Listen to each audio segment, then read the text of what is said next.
So fall is coming, holidays are coming. You need to make a decision what exactly you're going to sell, what products you need to sell. Now you can go on eRank and try to find the designs that are appropriate. You can read Etsy's prediction on the kind of trends they're going to see, but there's a way you can find out real time what customers are choosing right now. And based on those decisions, you need to make your product, you need to make your changes in order to stay competitive. And in this video, I wanted to share with you guys that strategy that I've been obsessed with for the past few months. This is a strategy that's new to me.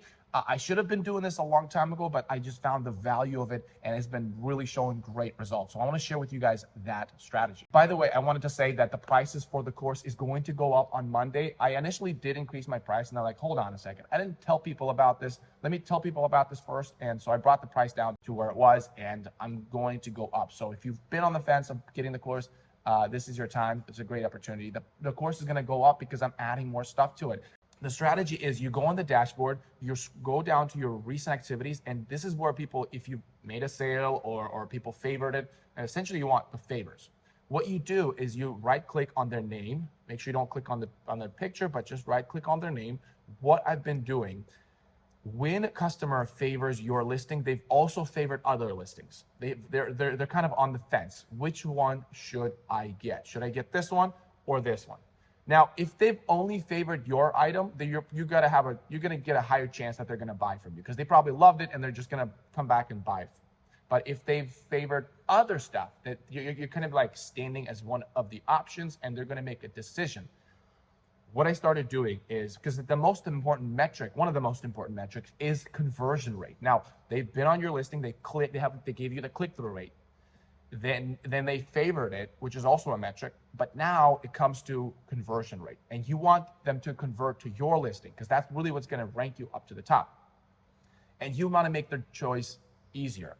You want to ask yourself, what can I do to be the one chosen? What can I do with my listings to have a favorable decision? So now that we've opened them up, we're going to look through them. What I'm going to look over here, this is a great example actually. They favored a lot of other items. They favored a lot of different types of designs. So they're clearly looking for designs and they clicked on mine. Now, what I'm seeing is what I'm going to change probably is the price.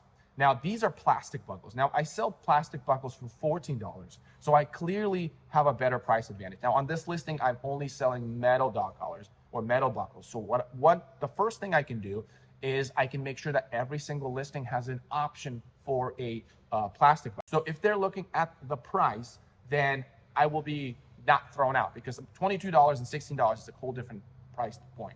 All right, so this is great. Now, they obviously favored these two are mine and these two are somebody else's. These are two different shops. So I'm actually in the favorable zone.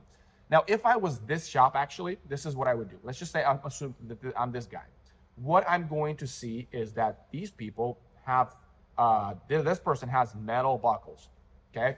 I'm doing plastics. First thing I would ask, like, can I somehow add metal buckles to my and they should be able to. If they're selling these, they could just get metal buckles and create that as an option. Two is these are really expensive. I would ask myself, hey, is there a way I can reduce my price? If yes, yeah, because this is a Joann's fabric, by the way. That's how I know this is they're sewing it by hand. They don't have the equipment that I have, so their price reflects that.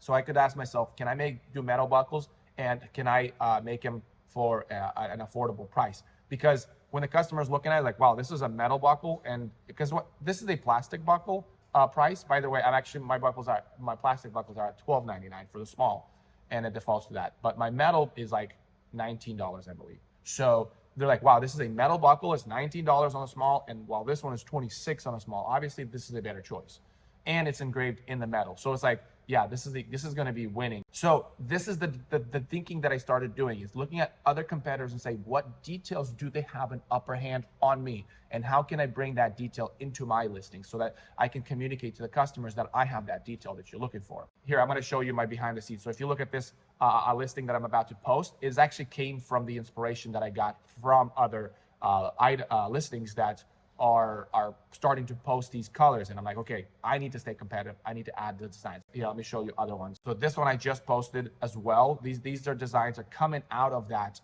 way of thinking about seeing, okay, my competitors are doing star maps or or Zodiac style, and I'm going to need to add that as well. And so this is allowing your brain to expand into areas and designs that you wouldn't have otherwise expand to if you didn't look at your competitor and say, how can I stay competitive? And that's why, by the way, I started to add patches to my collars, because I'm like, hey, they don't have patches, I do. All right, don't forget to check out the course. The price is going up on Monday. And if you like this video, make sure to subscribe and check out the other videos.